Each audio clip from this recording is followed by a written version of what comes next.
Hello दोस्तों, स्वागत है आसार पाठशाला में। आज हम लोग बात करने वाले हैं जो कि ये सरसों का यानी आप खेत देख रहे हैं। सरसों जो इसमें लगाया गया है इसको कहते हैं हिंदी में राई या तोरी भी कहते हैं। तो ये जो राई या तोरी का जो पौधा है यहाँ पर आप ये ऐसे देख रहे हैं जो कि आप एक पीले समंदर के रूप में आपको दिख रहा होगा। तो ये प्रकृति का देखा जाए तो ये एक खुला रेस्टोरेंट टाइप का ये एक पूरा दृश्य है।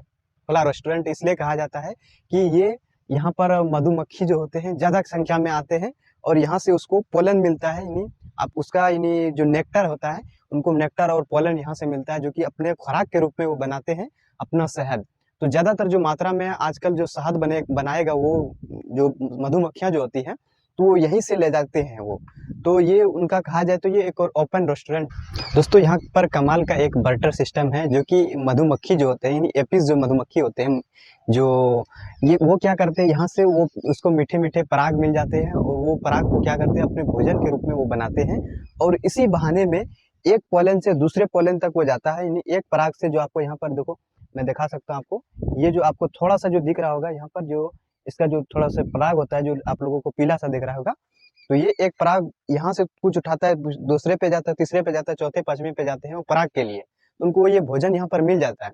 लेकिन इसी बहाने से यहाँ पर क्या होता है कि इन सरसों के पौधे का क्या होता है कि परागकण भी हो जाता है। यानी परागकण तक पहुंचा देता है। वो कौन काम करता है? हमारा मधुमक्खी करते हैं। और ये ज्यादातर जो काम होते हैं अभी जो हवा चल रही है, हवा चलने की वजह से इनके जो पराग होते हैं वो उड़कर परागकण में जो परागकण होते हैं ना वो पराग कोश में चले जाते हैं।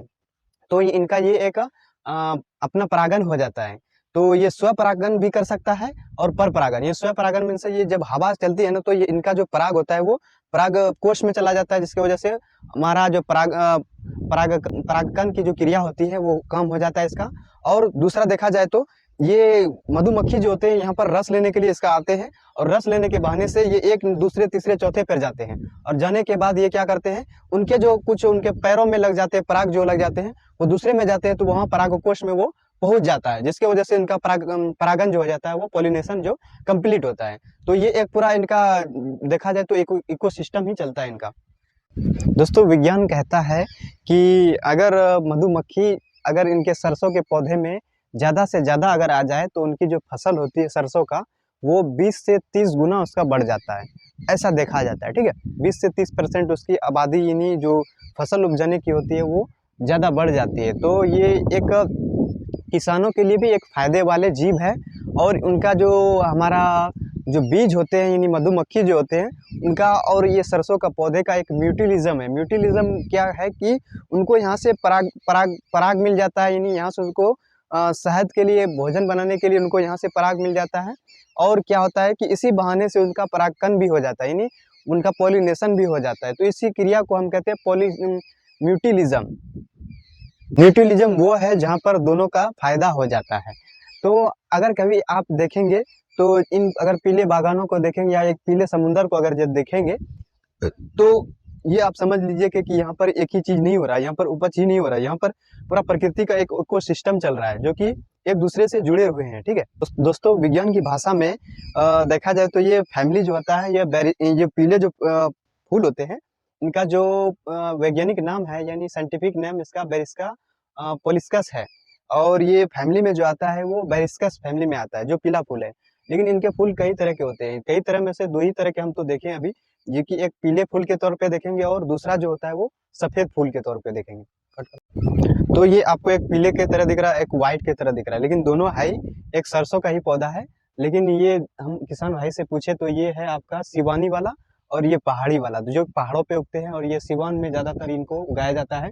और एक और बड़े वाले देखेंगे जो कि आप उसमें जो होता है बड़ा तो होता है वो पौधा, लेकिन उसमें क्वांटिटी ज्यादा होता है। और देखा जाए तो उसमें तेल की बात अगर किया जाए तो ये तो तेल के पर्पज से ही उगाया जाता है, तो उसमें तेल कम पाया जाता है। और ये जो आपका ये दिख रहा है आपको सिवानी वाला, तो ये पतले होते हैं पौधे, ये पतले पौधे होते हैं जिसकी वजह से क्या होते हैं इनमें से बहुत सारे शाखें निकलती है। शाखा निकलने के बाद इनमें बहुत सारे आपका फल आते हैं और जो फल आते हैं छोटे छोटे होते हैं वो इसमें ज्यादा क्वांटिटी में इसमें और ज्यादा क्वांटिटी में इसमें आपका सरसों का तेल निकलता है। और ये जो आपका व्हाइट वाला भी देख रहे हैं जो पहाड़ी वाला है, पहाड़ी एरिया में उगाया जाता है, तो ये इसमें भी बहुत सारे तेल पाए जाते हैं। लेकिन जो एक बड़ा वाला जो होता है वो उसमें कम हो गया है। तो जैसे कि यहाँ पर आपको थोड़ा आगे की तरफ मैं दिखा सकता हूँ, तो इन सभी पौधे का जो है ना ये सेम सेम दिखेगा, ये पीला और व्हाइट का।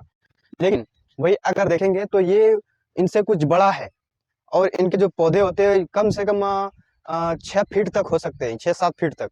तो जब बड़ा वाला जो होता है इसका भी फूल जो होता है वो पीला होता है। इसमें जो होती है ना बीज कम पाया जाता है, और ये बड़ा ज्यादा होता है। तो इसको लोग क्या करते हैं, आगे जाकर इसको संठी के रूप में, हम लोगों के इधर के कहता है, तो उनको संठी के रूप में किसी चीज को, वो एक टट्टी देने वाले जो होता है उसमें यूज किया जाता है। इनका ज्यादातर इस्तेमाल नहीं किया जाता। इनको, इनकी जो लकड़ी बनती है बाद में तेल निकालने के, तेल से जो तेल के निकालने के बाद, तो उनको ज्यादातर जलावन में इस्तेमाल किया जाता है। लेकिन इनकी लकड़ी को ज्यादातर वो इस्तेमाल करते हैं, कई जाल बनाने में भी इस्तेमाल करते हैं, और कई टट्टी बनाते हैं जो कि काफी मजबूत होते हैं। कई सारे इनके घर देखे होंगे। तो ये आप लोगों को कुछ जानकारी दिए हम कि जो सरसों का पौधा होता है वहाँ एक इकोसिस्टम प्रकृति का चलता है, जो कि दोनों के लिए फायदे के लिए एक एक प्रकृति का एक गिफ्ट हम बोल सकते हैं, प्रकृति का ये एक देन है।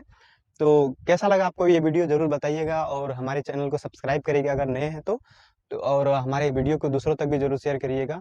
इसी के लिए आपको धन्यवाद।